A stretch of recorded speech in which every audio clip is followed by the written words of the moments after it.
ஒன்று கொரிந்தியர் 3ஆம் அதிகாரம் 1-3 வசனங்கள். மேலும் சகோதரரே, நான் உங்களை ஆவிக்குரியவர்கள் என்று எண்ணி உங்களுடனே பேசக்கூடாமல் மாம்சத்திற்குரியவர்கள் என்றும் கிறிஸ்துவுக்குள் குழந்தைகள் என்றும் எண்ணி பேச வேண்டியதாயிற்று. நீங்கள் பலன் இல்லாதவர்களானதால் உங்களுக்கு போஜனம் கொடாமல் பாலை குடிக்க கொடுத்தேன்.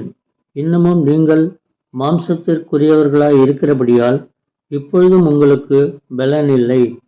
பொறாமையும் வாக்குவாதமும் பேதங்களும் உங்களுக்குள் இருக்கிறபடியால் நீங்கள் மாம்சத்திற்குரியவர்களாய் இருந்து மனுஷ மார்க்கமாய் நடக்கிறீர்கள் அல்லவா?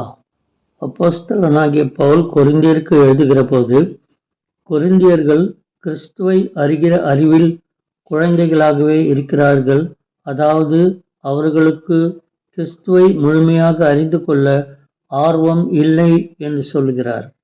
அவர்கள் கிறிஸ்துவை அறிந்திருந்தும் மாம்சத்திற்குரியவர்களாகவே வாழ்கிறார்கள் என்று சொல்கிறார். அவர்களுக்குள் பொறாமை, பெருமை, வாக்குவாதம் என்பன போன்ற மாம்சத்திற்குரிய சிந்தனைகளே மேலோங்கி இருக்கிறதை குறிப்பிடுகிறார். இன்றும் உலகில் உள்ளவர்கள் கிறிஸ்துவை அறிந்து கொள்ளாமல் உலகத்தின் மேன்மையை குறித்த சிந்தனையோடு வாழ்கிறதை காணலாம். உலகத்தின் மேன்மையான சிந்தனையோடு வாழ்கிறவர்கள் கிறிஸ்துவுக்குள்ளான சமாதானத்தையும் அவருடைய கிருபையையும் பெறுவது கடினம். உலகத்தில் மேன்மை நம் தேவைகளை பூர்த்தி செய்யும். ஆனால் நாம் கிறிஸ்துவோடு வாழ்ந்தால் அவர் நமக்கு அவருடைய பரிபூர்ண அன்பு, சமாதானம், கிருபை என்பன போன்றவைகளை அளிப்பார். நமக்கு நித்திய ஜீவனையும் அளித்து அவரோடு நம்மை சேர்த்து கொள்வார். யோவான் 11ஆம் அதிகாரம் 25-26 வசனங்கள். நானே உயிர்த்தெழுதலும் ஜீவனுமாய் இருக்கிறேன். என்னை விசுவாசிக்கிறவன் மரித்தாலும் பிழைப்பான்.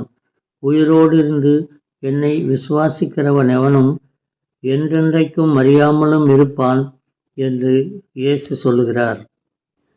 கர்த்தராகிய இயேசு கிறிஸ்து உங்களை ஆசீர்வதிப்பாராக. ஜெபம். இயேசுவே, நான் உலகத்தின் மேன்மையை நினைத்து வாழாமல் உமக்குள் வாழ என்னை உம்மிடத்தில் ஒப்பு கொடுக்கிறேன். என்னை ஏற்றுக்கொள்ளும்.